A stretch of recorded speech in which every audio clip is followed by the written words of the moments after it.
Welcome everybody once again to another episode of B&B Hockey Talk. I'm Aaron Bloxel with my co-host, Mr. Matt Balzer. Matt, you can tell my voice is a little hoarse today. It feels kind of funny, fighting a little bit of something here.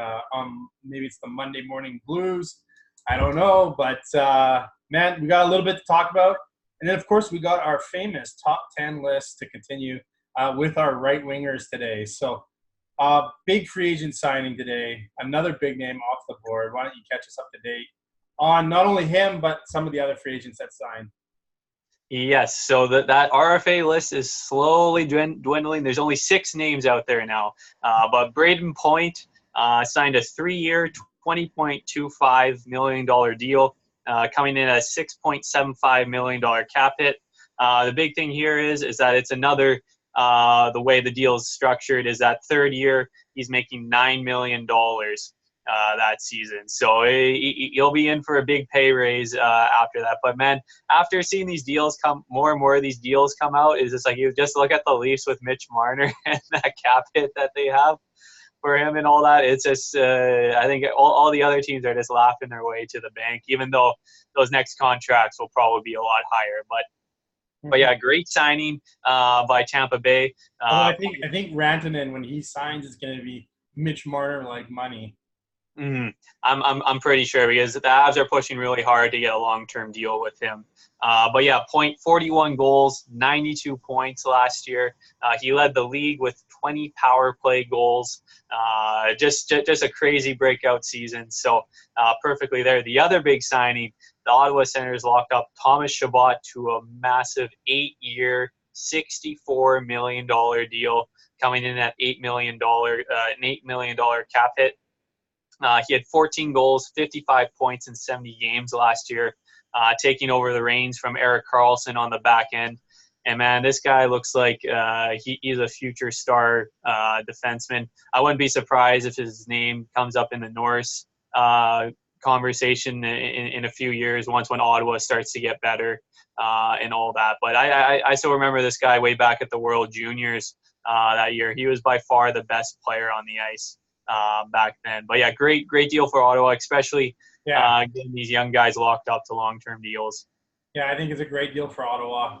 A team that's been in turmoil the last few years, starting to get some stability there with a contract like that, I think will really help them long-term. So. Mm-hmm. And one last signing, the New York Rangers locked up Anthony DeAngelo to a 1-year, $925K deal. He had 4 goals, 30 points in 61 games last year. I'm not sure how his role is going to be with the team this year, with Adam Fox and Jacob Trouba coming in. That will probably cut into his power play time that he got, but still a good young defenseman, right-hand shot. So, but yeah, the Rangers now have everybody locked up. And then moving on from there, we just had a couple of retirements over the past couple of days. Dan Girardi retired after 13 seasons in the NHL, 11 with the New York Rangers and 2 with the Tampa Bay Lightning. He played, and I think all 13 with Ryan McDonough. Yes, I'm pretty sure too. He went undrafted, and he went on to play 927 games in the NHL, playing up 56 goals, 264 points. And he played another 143 games in the playoffs, putting up 8 goals, 36 points. And the biggest thing for him was that since the NHL started tracking block shots consistently since the 05-06 season, he has blocked the most shots in the NHL in that time frame, which is 1,954 block shots. So I think he's happy that he won't have to stand in front of any pucks anymore. And of course, he's actually still getting paid until the end of the 22-23 season by the New York Rangers for the buyout of his contract there. So even though he's retired, he's still making a bit of bank until then. And then the other retirement, smaller, not as big of a name, but Eric Gryba retired after 8 seasons in the NHL, split between Ottawa, Edmonton, and New Jersey. Bigger, tougher defenseman. But yeah, he was invited by the Calgary Flames for a tryout this season, but he got cut pretty early. So he decided to call it a career. Perfect. I lost my train of thought. What's next? What we got? So yeah, So a couple of headlines. Patrick Laine apologized for his first line comments. He even reached out to his center Brian Little, giving him an explanation and apologizing and all that. And I know some of their guys have had fun. Even Paul Maurice had a bit of fun because I think after Andrew Kopp put up a couple of points, one of the reporters asked him a question and he sort of responded like, "Oh, you think he wants to play on the top line or something like that?" Along the lines that that Laine went on. And Well, I know Blake Wheeler, by the way, handled that situation very well with his comments. Mm-hmm. And I think depending on how the language translation and everything, you never know if some things got lost in translation there. Yeah.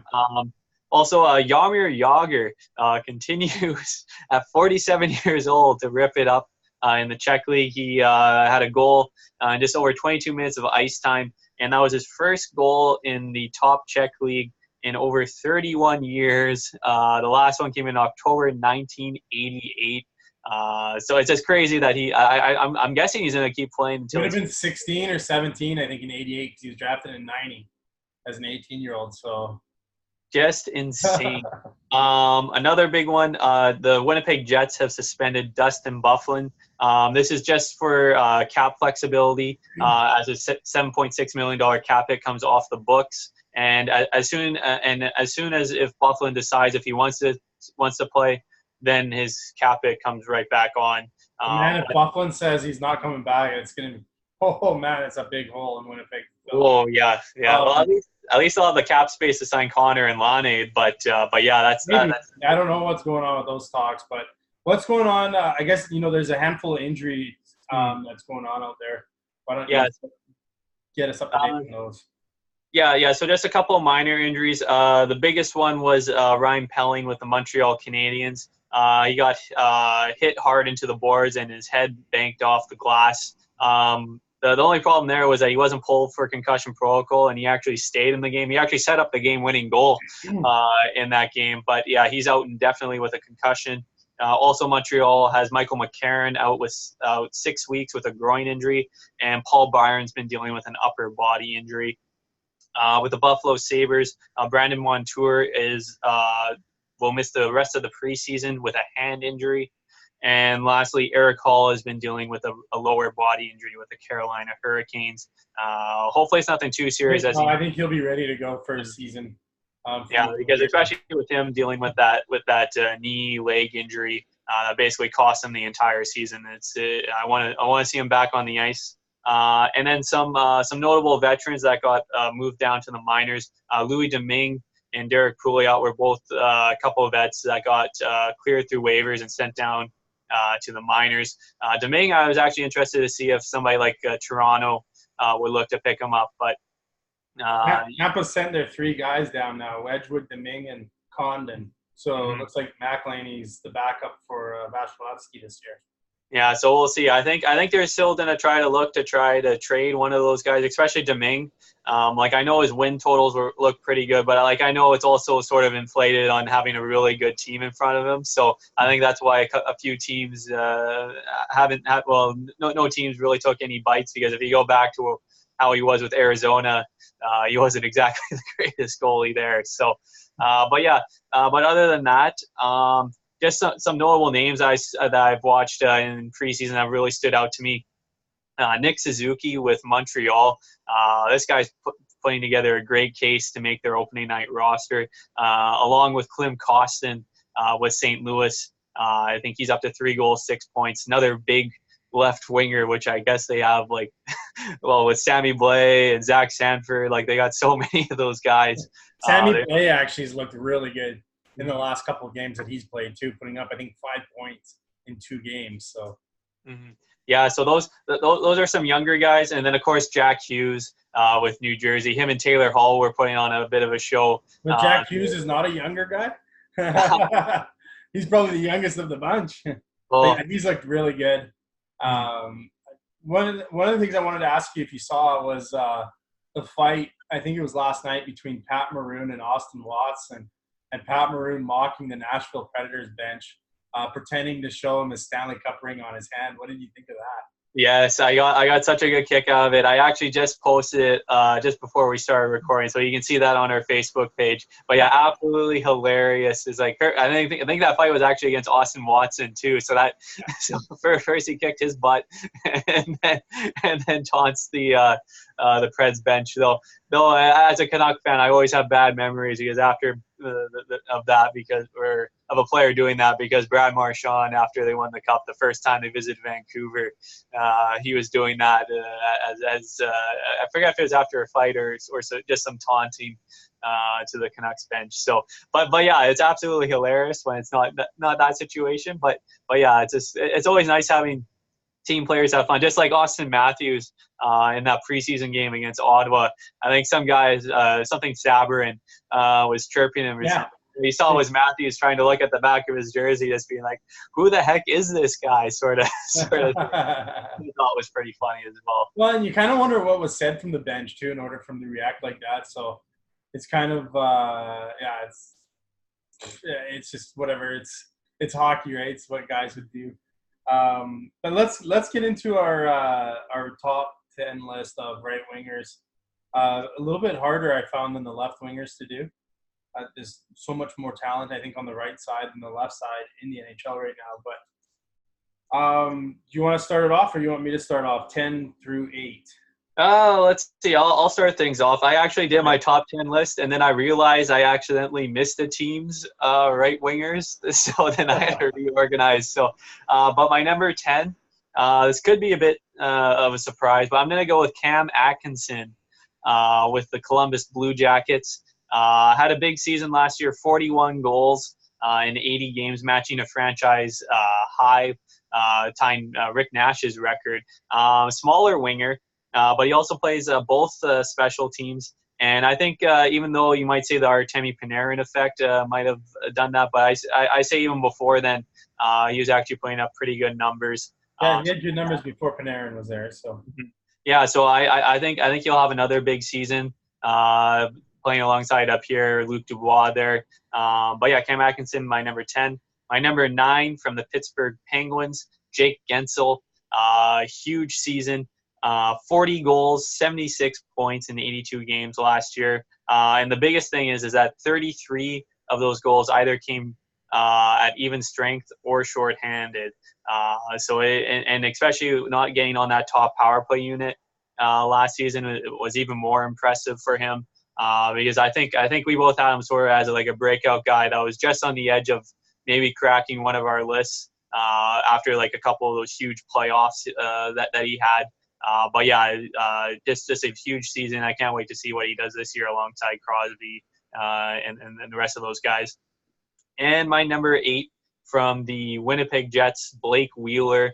Another monster season last year with his second straight 91-point season, 71 assists, one of the great playmakers in the NHL, and helps run that the Winnipeg's top-ranked power play there. I think it was 5th overall. Man, tripping over my words. But yeah, Blake Wheeler, great player. But yeah, my number 10, Cam Atkinson. My number 9, Jake Gensel. And my number 8, Blake Wheeler. I always like it when our lists aren't perfect. They're not the same. Mm-hmm. It can create some good debates. Remember to leave your top 10 below on this video in the comment section, and let us know who your top 10 right wingers are. But my number 10 from the Vancouver Canucks, Brock Besser. Just one of the more pure natural goal scorers on this list. Wasn't sure if he was going to make my top 10 or not, but he just squeaks in at number 10. My number 9 just recently traded to the Arizona Coyotes, Phil the Thrill Kessel. Nothing gets me more excited than seeing him in an interview with his passion for Arizona. I'm being sarcastic, obviously, but I'm really curious to see how he does this year. But up until this point, he's always had guys that can feed him, and he still gets his points, whether he was on his own in Toronto or with Malkin and Crosby on the power play in Pittsburgh. He still put up a lot of points last season. And in Arizona, I can see him putting up a lot of points with guys like Clayton Keller and maybe even Derek Stepan. So Phil Kessel is my number 9. And my number 8, where great minds think alike, the captain of the Winnipeg Jets, Blake Wheeler, just absolutely dominates on the forecheck, the back check. He's all heart. He leads that Winnipeg Jets team. And the chemistry he has with Mark Scheifele, I think, is very underrated because those two guys, they put up a lot of points each year. So my number 10, Brock Besser. Number 8, Phil Kessel.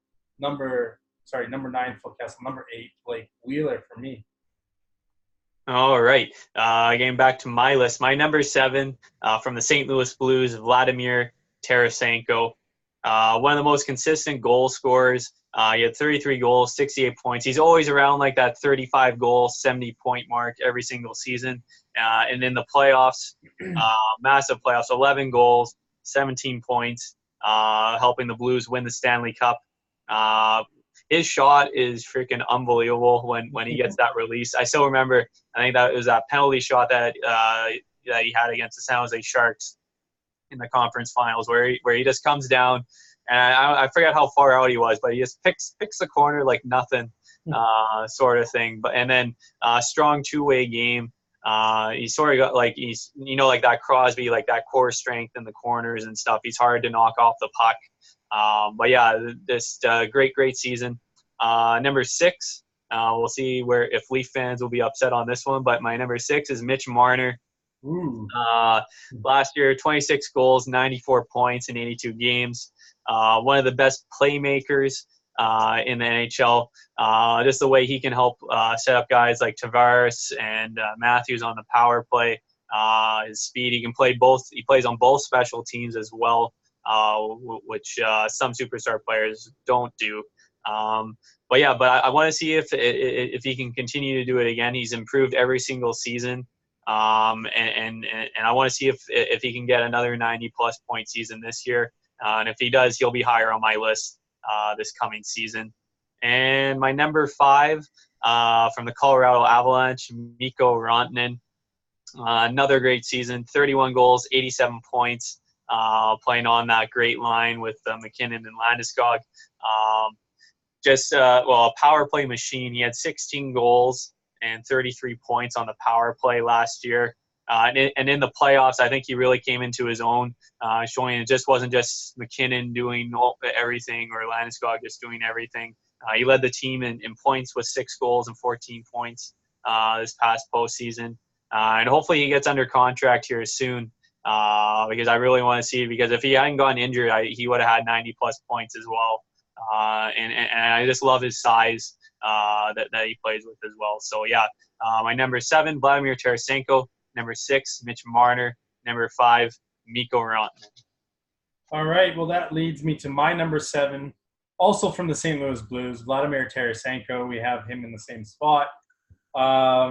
There's not much you didn't touch on him. I mean, his shot is ridiculous. He's another pure goal scorer, I think, but also has some playmaking ability for sure. But my number 6, former Ottawa Senator, now Vegas Golden Knight, Mark Stone, a finalist for the Selke Trophy. And you don't see that too often with a winger. So for me, he's also he's one of the better 200-foot players in the game. Puts up a ton of points every year. I'm really curious to see that line this year with Stastny and Pacioretty, how many points they put up together now that they're going to play for an entire season possibly together. But I think Mark Stone's going to have another fantastic year. And my number 5 from the Boston Bruins on the best line of hockey, David Pastrnak. Not much more to be said about him. I mean, he's an absolute great playmaker, great shooter. Continues to put up lots of points each and every year. And it can be said, I'm curious to see if Bergeron's healthy enough this year, what Pasternak's point totals will be. But if they're still going to be the number 1 line in hockey because of the Rantanen, Landeskog, and McKinnon line, that line I think is going to really push them for potential top spot in the NHL for lines. But so my number 7, Vladimir Tarasenko, number 6, Mark Stone, and my number 5, David Pastrnak.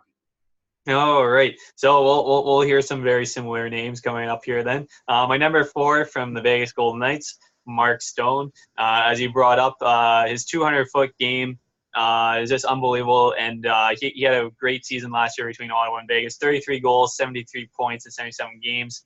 He led the entire league in takeaways with 122 takeaways, which is insane, especially as a winger.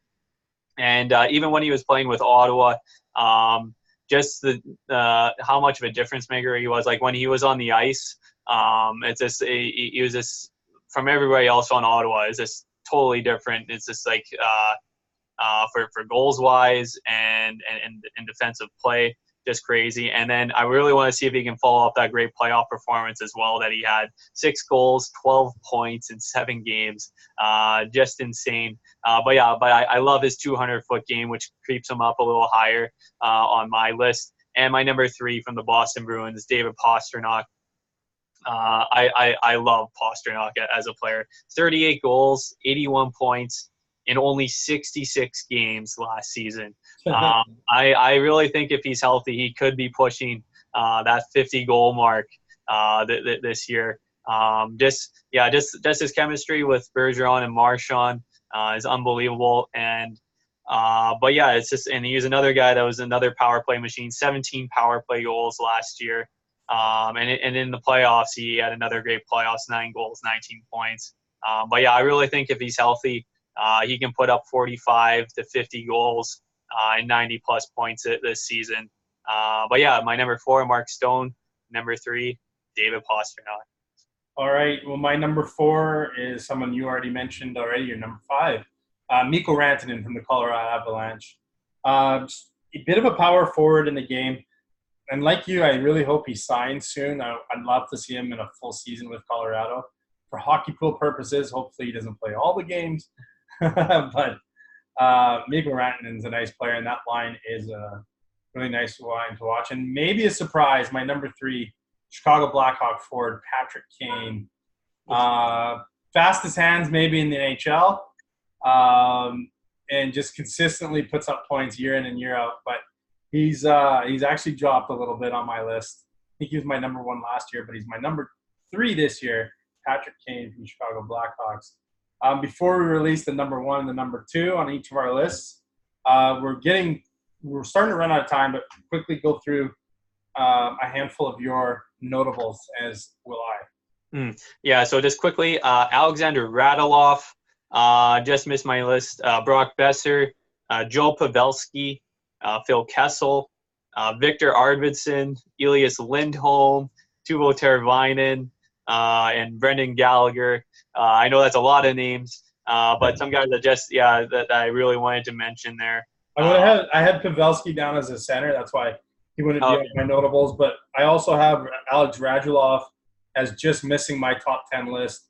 Patrick Laine, if he can find his form back again and play with some passion, I think he's still one of the best pure goal scorers in the league.